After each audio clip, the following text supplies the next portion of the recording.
গণ অধিকার পরিষদের সভাপতি ও সাবেক ডাকসু ভিপি নুরুল হক নূর বলেছেন, ফ্যাসিস্ট স্বৈরাচাররা সাম্প্রদায়িক সহিংসতা সৃষ্টি করে দেশকে অস্থিতিশীল করার পায়তারা করছে। তারা গত 15 বছরে অবৈধভাবে আয়কৃত টাকা দিয়ে এখন দেশে অস্থিতিশীল সৃষ্টি করার লক্ষ্যেই চট্টগ্রামে সহিংস ঘটনা ঘটায়।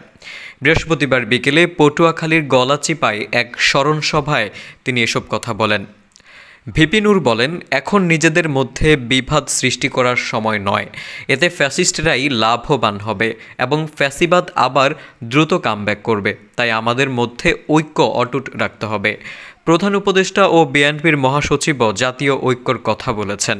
এই মুহূর্তে আমাদের জাতীয় ঐক্যর বিকল্প নেই। গলাচিপা উপজেলা বিএনপির সাবেক সভাপতি মোহাম্মদ গোলাম মোস্তফার সভাপতিত্বে স্মরণসভায় বক্তব্য রাখেন শাহজাহান খানের স্ত্রী আনোয়ারা শাহজাহান।